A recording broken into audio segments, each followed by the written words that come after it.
વઘાર થાય. હા વઘાર થાય બેટા. આજે 2 જણને ખાવાનું છે. એવું હા ડુંગળી પાપડનું શાક બનાવો. થોડું જ બનાવીએ.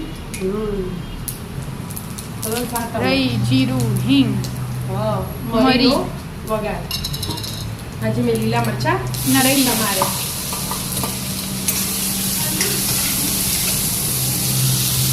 હવે ચડવા દેવાની છે. લાલ થઈ જાય તેલમાં ત્યારે શાક તૈયાર.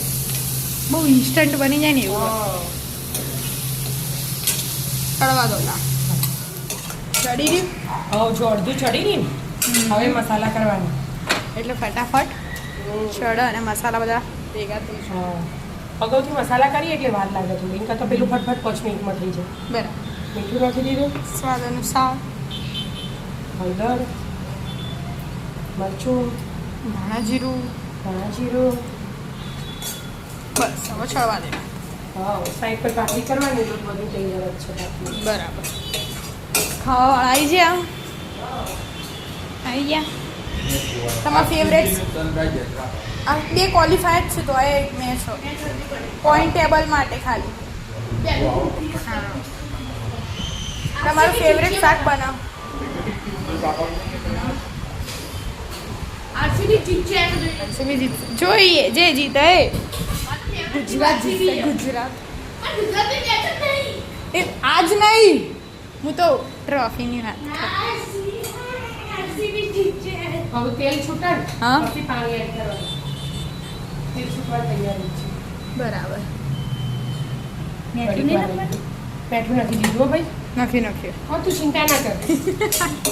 તાર બધું બનાવવું હોય ને આખું શાક તો તો પહેલેથી શીખવાડ આવવાનું. બાજુમાં ઊભું રહી અને જવાનું. પહેલાથી આવવાના હું હા. કચરું બન્યું પછી નહીં આવે. હા.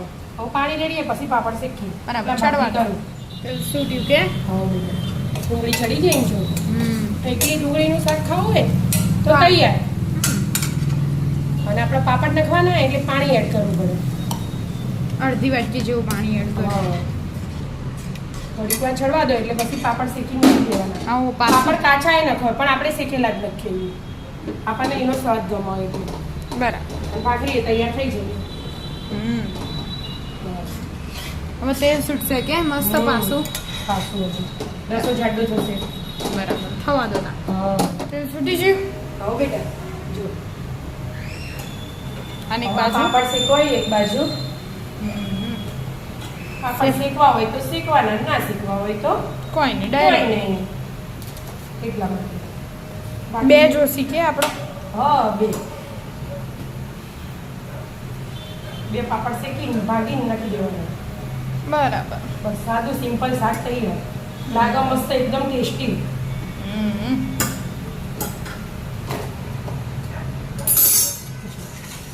થઈ ગયો રસો જાડો થઈ ગયો ને બધું પાણી નહીં બહાર ગયા. પાણી બળી જાય તો પછી પાપડ પાણી પીવાનું એટલે મજા ના આવે. બહુ ચેર નહીં કરવાનો, ફટકાર હોય ને એ રીતે રાખવાનો. બરાબર. તૈયાર હમણાં થાય. હાલ ગાયબ થઈ જશે દેખવાય નહીં. પાપડ તો. અમુક કાચાઈ નાખતા હોય પણ આપણે આ ટેસ્ટ ગમે. અને જેવું ભાવતું આવી એવું રીતે બનાવી try કરજો, ખવાય. મિત્રો. આવી રીતે ટ્રાય કરજો મિત્રો. મસ્ત એકદમ લાગે. મસ્ત લાગશે શાક. 10 મિનિટમાં બની જાય એવું ડુંગળી પાપડનું શાક તૈયાર. મસ્ત તૈયાર થઈ ગયું કે હા ભાખરી. ઘી વાળી ભાખરી બની છે. હા વગાડેલી છાશ. આવો જલસા કરો તા તમે તા. રાધે રાધે. રાધે રાધે.